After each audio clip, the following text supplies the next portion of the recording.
उत्तराखंड में 30 अप्रैल से शुरू हो रही चारधाम यात्रा में इस बार वीडियो रील बनाने वालों और यूट्यूबर्स की एंट्री रोकने की तैयारी है। केदारनाथ बद्रीनाथ पांडा समाज ने तय किया है कि इस बार मंदिर परिसर में उन्हें नहीं आने दिया जाएगा। यदि कोई ऐसा करता मिलेगा तो फिर उसे बिना दर्शन किए ही लौटा दिया जाएगा। इस बारे में प्रशासन को भी बता दिया गया है। केदारनाथ सभा की ओर से कहा गया है कि पिछले साल रील बनाने वालों के चलते काफी अव्यवस्था फैली थी। समुद्र तल से 12,000 फीट ऊपर केदारनाथ धाम में ढोल नगाड़ों का शोर सिर्फ रील बनाने वालों के लिए किया गया था। यात्रा शुरू होने के बाद 10 से 12 दिन तक पूरी शिवालिक पर्वतमाला में ये शोर गूंजता रहा था। यहाँ की प्रकृति के लिए ये शोर ठीक नहीं है, इसलिए इस बार कैमरा ऑन भी नहीं करने दिया जाएगा। इसी तरह पैसे देकर वीआईपी दर्शन की व्यवस्था भी धामों में बंद रहेगी। बद्रीनाथ धाम के पांडा पंचायत का कहना है कि पैसे देकर या पैसे लेकर दर्शन करवाना भगवान की मर्यादा के खिलाफ है। इस साल 30 अप्रैल यानी अक्षय तृतीया से चार धाम यात्रा की शुरुआत होगी। इसी दिन सबसे पहले मां गंगोत्री और यमुनोत्री धाम के कपाट खोले जाएंगे। इसके बाद 2 मई को केदारनाथ धाम के कपाट खोले जाएंगे। आखिर में 4 मई को विधि विधान के साथ भगवान बद्रीनाथ धाम के कपाट श्रद्धालुओं के लिए खोल दिए जाएंगे। इसके साथ ही पूर्ण रूप से चार धाम यात्रा की शुरुआत हो जाएगी। चार धाम यात्रा के दौरान खराब मौसम और विपरीत हालात में यात्रियों को रोकने के लिए 10 जगहों पर होर्डिंग बनाए गए हैं। ये स्थल हरिद्वार, ऋषिकेश, ब्यासी, श्रीनगर, रुद्रप्रयाग, सोनप्रयाग, हरबटपुर, विकासनगर, बड़कोट, भटवाड़ी में होंगे। यहाँ पानी, शौचालय, रात बिताने के लिए बिस्तर, दवाइयाँ और खाने की इमरजेंसी व्यवस्था रहेगी। पूरे यात्रा मार्ग को 10-10 किलोमीटर के सेक्टर में बांटा गया है। हर सेक्टर में 6 पुलिसकर्मी रहेंगे। वे बाइक पर तैनात रहेंगे, जिससे यात्रियों को परेशानी के समय तुरंत मदद मिल सके। इस बार यात्रा के लिए बीते 6 दिन में 9 लाख श्रद्धालु रजिस्ट्रेशन करवा चुके हैं। सबसे ज्यादा 3.25 लाख श्रद्धालुओं ने केदारनाथ धाम के लिए रजिस्ट्रेशन करवाया है। फिर बद्रीनाथ में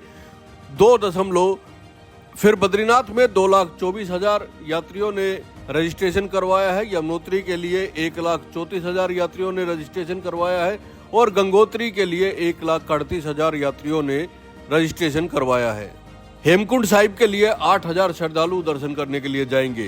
पर्यटन विकास परिषद रजिस्ट्रेशन के लिए वेबसाइट के अलावा मोबाइल नंबर, व्हाट्सएप और टोल फ्री नंबर भी जारी करेगा। इस पर कॉल करके आप अपना रजिस्ट्रेशन करवा सकते हैं। यात्रा शुरू होने के बाद हरिद्वार और ऋषिकेश में ऑफलाइन रजिस्ट्रेशन प्रक्रिया भी शुरू होगी। जो श्रद्धालु ऑनलाइन रजिस्ट्रेशन नहीं कर सकते हैं, वे ऑफलाइन रजिस्ट्रेशन कर यात्रा पर जा सकेंगे। चारों धामों में यात्रियों को दर्शन के लिए टोकन व्यवस्था लागू रहेगी। अब हम आपको चारों धामों से जुड़ी कुछ खास बातें भी बता देते हैं। सबसे पहले बात करते हैं बद्रीनाथ धाम की। बद्रीनाथ धाम भगवान विष्णु को समर्पित मंदिर है। यह नर नारायण 2 पहाड़ों के बीच बना हुआ है। इस क्षेत्र को बद्रीवन कहते हैं। इस मंदिर के पुजारी को रावल कहते हैं। रावल आदि गुरु शंकराचार्य के कुटुंब से होते हैं। केरल के नमूद्री पुजारी ही यहाँ पूजा करते हैं। प्राचीन समय में बद्रीवन में विष्णु के अवतार नर नारायण ने यहाँ पार्थिव शिवलिंग बनाकर पूजा की थी। नर नारायण की भक्ति से प्रसन्न होकर शिवजी प्रकट हुए थे। शिवजी ने नर नारायण से वर मांगने को कहा था, तो उन्होंने वर मांगा कि आप हमेशा इसी क्षेत्र में वास करें। शिवजी ने वर देते हुए कहा कि अब वे यहीं रहेंगे और ये क्षेत्र केदारनाथ के नाम से जाना जाएगा। इसके बाद शिव जी ज्योति स्वरूप में यहाँ स्थापित शिवलिंग में समा गए। अब बात गंगोत्री की करते हैं। ये गंगा नदी का मंदिर है। गंगा नदी का उद्गम गोमुख से है और गंगोत्री में माँ देवी की पूजा की जाती है। गंगोत्री के पास वह जगह है जहाँ राजा भागीरथ ने देवी गंगा को धरती पर लाने के लिए तप किया था। यमुनोत्री, ये यमुना नदी का उद्गम स्थल माना जाता है। यहाँ देवी यमुना की पूजा की जाती है। यमुनोत्री मंदिर के बारे में कहा जाता है कि टिहरी गढ़वाल के महाराजा प्रताप शाह ने देवी यमुना का मंदिर बनवाया था। बाद में मंदिर का पुनर्निर्माण जयपुर की महारानी गुलेरिया ने करवाया था। यमुना नदी का वास्तविक स्रोत जमी हुई बर्फ की एक झील और हिमंद है।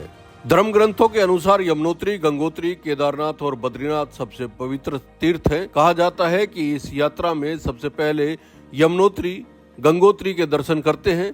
यहाँ से जल लेकर केदारेश्वर का जल अभिषेक करना चाहिए। दोस्तों, यात्रा के दौरान रील बनाने वालों को लेकर आपका क्या मानना है और चारों धाम यात्रा पे क्या आप इस बार जा रहे हैं? कमेंट करके जरूर बताइएगा।